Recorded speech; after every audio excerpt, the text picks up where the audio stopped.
Here's a list of all the cells that comprise the gastric glands. Those that are in red in this list are the ones that you'll be responsible for identifying in laboratory and on a practical exam. The other ones I'd like you to know about and understand what their function is and where they're located, but you won't have to identify them. So let's start at the surface and work our way down to the base of the glands. So the surface mucus cells, as I said previously, line the surface of the stomach and the gastric pits. They contribute a large amount of mucus, which protects the underlying tissue from the acidity inside the lumen of the stomach. The mucous neck cells are in the initial region of the glands and have the same function as surface mucus cells. They make mucus that protects. Now the parietal cells are extremely numerous in the upper half of the glands. They produce both the acid and something called intrinsic factor, which we'll discuss in a minute or two. The chief cells are really the most populous in the bottom half of the glands, and they produce pepsinogen and lipase. The base of the glands contains a couple of different cells. The stem cells, which are undifferentiated ones that can develop into all of these other cell types. The enteroendocrine cells, which are cells that secrete across the basal lamina rather than into the lumen of the gastric glands. They make substances which can affect both local areas right around the gland, or they can get into the bloodstream and affect distal sites. There's a couple of examples listed here: G cells, which produce gastrin, and D cells, which produce somatostatin. Another cell type, enterochromaffin-like cells, produce histamine, and this is something that stimulates the acid secretion in parietal cells.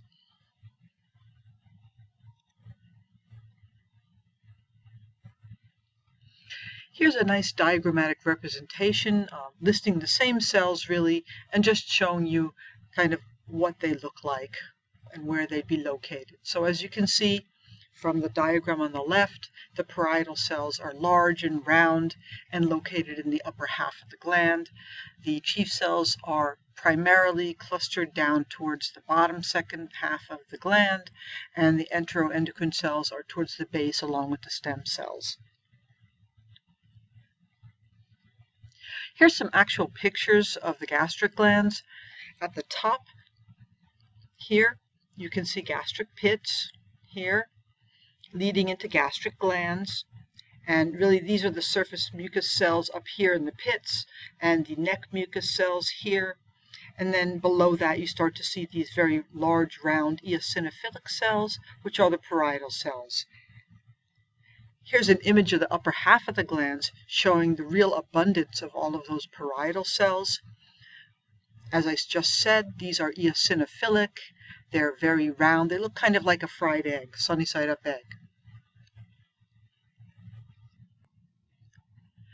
So at the base of the gastric glands, you have clusters of these more basophilic staining cells in clusters. They are the chief cells. You can see them here as well as in these regions here. And these really are the ones that are making all of the pepsinogen, and which is converted to pepsin in the lumen of the stomach due to the acidity. The pyloric region of the stomach features very shallow glands, which are primarily mucus producing.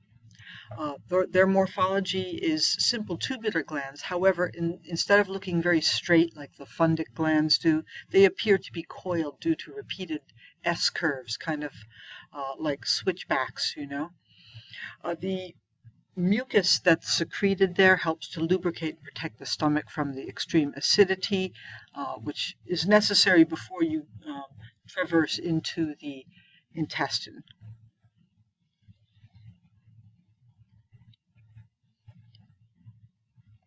Here's an image showing the pyloric glands.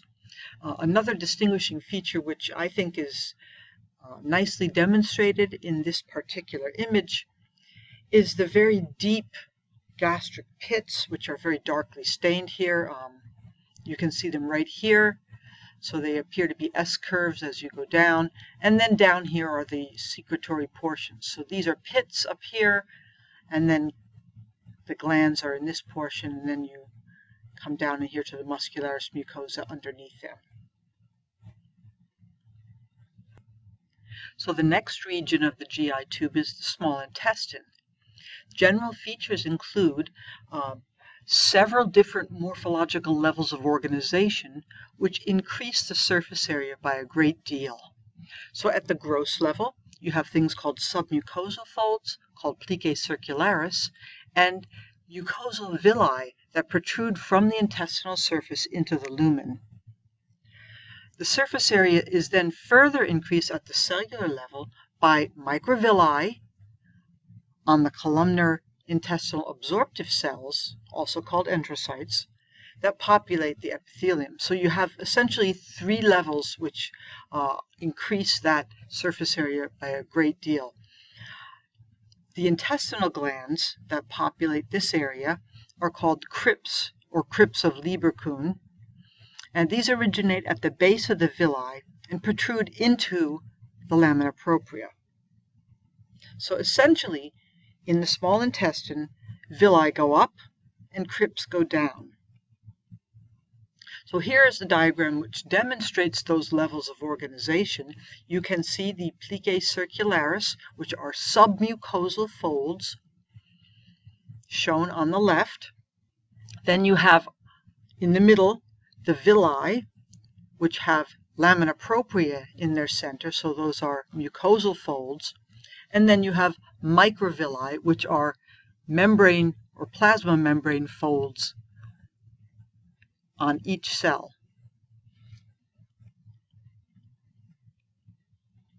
The cell types in the epithelium here are also diverse, like we saw in the stomach.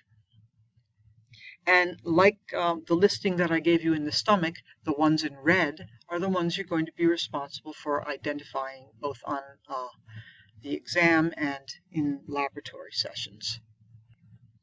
Those three cell types include the absorptive cells, or enterocytes, which are located both in the crypts and on the surface of the villi. These have microvilli borders. They produce glycoproteins, and the crypt enterocytes secrete water and electrolytes. So the villi enterocytes are involved in the absorption, whereas the crypt enterocytes are involved in secretion. The second cell type that you're going to be responsible for are the goblet cells. Those are also located both on the villi and in the crypts, and where they in both places are producing mucus that protects and lubricates the tube. The third one that you can identify in straight H&E would be the Paneth cells.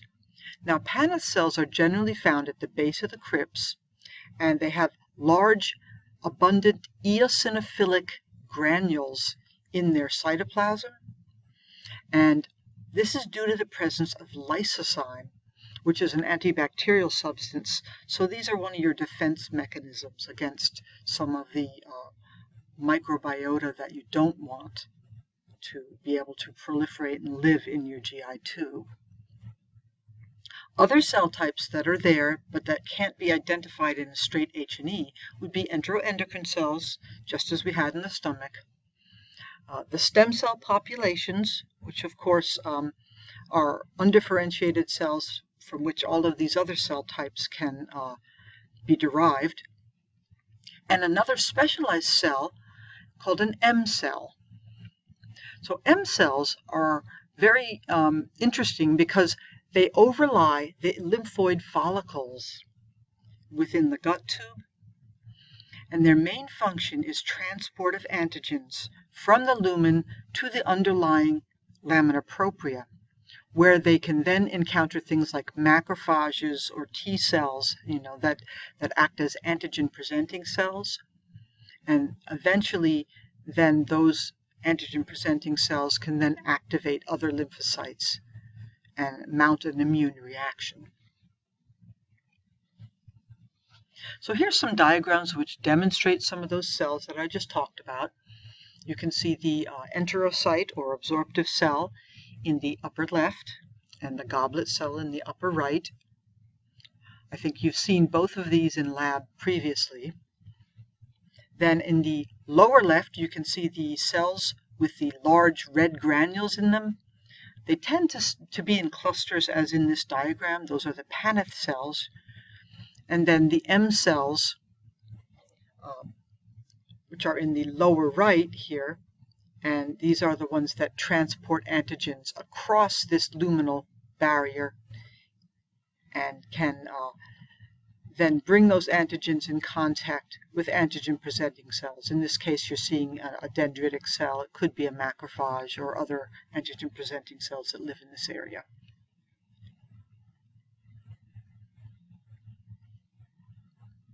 So the small intestine has three histologically distinct regions: the duodenum, the jejunum, and the ileum. So what distinguishes these regions one from another? Sometimes it's the presence of a particular structure, and sometimes it's the absence of those structures. So let's just take a look at them. The duodenum is the initial or first section of the small intestine. It's about 25 centimeters long, and it receives the chyme from the stomach. It also receives a lot of secretions from the pancreas, liver, and gallbladder. It has prominent submucosal folds called the valves of Kiekring. Within these submucosal folds, you find a special set of glands that are characteristic of the duodenum called Brunner's glands. Brunner's glands are simple alveolar glands that produce an alkaline mucus. This alkaline mucus protects the mucosal surface and also acts to neutralize the chyme that's coming in from the stomach. Here's an image showing you the duodenum and the underlying Brunner's glands tucked into that submucosal area. Here's another HiMag. So at the top here, top left, you can see villi, and then underneath them you can see the crypts. So these are crypts down here. This is the muscularis mucosa right along this line here. And beneath that is this another set of glands, which are the Brunner's glands. The second region of the small intestine is the jejunum. This is about 2.5 meters long, so it's much larger than the duodenum, much longer than the duodenum. This is the principal place where nutrient absorption occurs. The villi here are long and finger-like, and the crypts can be quite short, a little bit variable. So you're going to be able to identify the jejunum principally by what's not there. You're not going to see the glands that we just saw, the Brunner's glands that we saw in the duodenum, and you're not going to see a feature that's particular to the next region of the intestine, and that feature is Peyer's patches of the ileum.